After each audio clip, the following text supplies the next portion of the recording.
Hi everyone! Welcome back to Bonus Kitchen.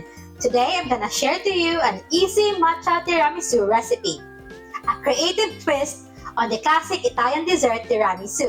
Matcha tiramisu is a creative twist on the classic Italian dessert. Matcha-infused ladyfingers and a perfect balance of bitter and sweet flavors bring a refreshing Japanese touch to this sophisticated treat. Are you ready? Let's do it! The ingredients that we will need are 20 to 30 pieces of ladyfingers or more if needed, 1 1/2 cup of matcha mixture, 500 grams of mascarpone cheese, 1 1/2 cup of heavy cream, 4 egg yolks, 2/3 cup white sugar, 1 teaspoon vanilla extract, 1/4 teaspoon salt, and 2 tablespoons of matcha powder. To start, add the egg yolks in a bowl over a boiling water or a double boiler. Then add the sugar and beat it using a hand mixer until it becomes pale in color.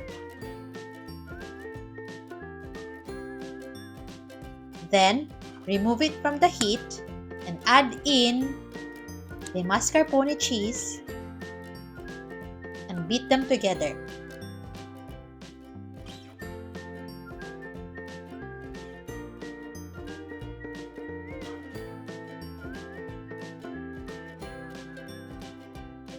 Scrape the side of the bowl.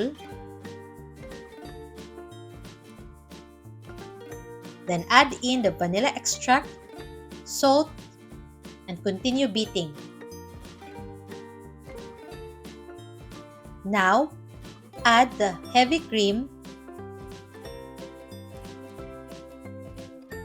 and continue beating until it becomes thick. Then, set it aside. Now, soak each ladyfinger in the matcha mixture and arrange it in a dish. Then, pour half of the mixture and spread it evenly using a spatula.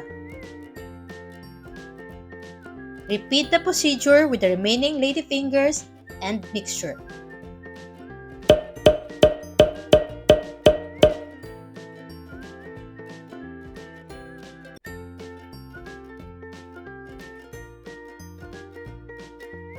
Now, chill this in the fridge for about 6 hours to overnight before serving. After 6 hours to overnight, top it with the matcha powder.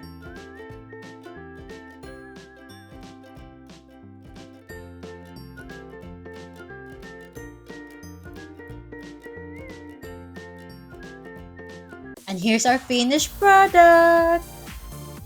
Matcha tiramisu is so good. And if you love matcha, I think you'll love this too. I hope you'll give this a try.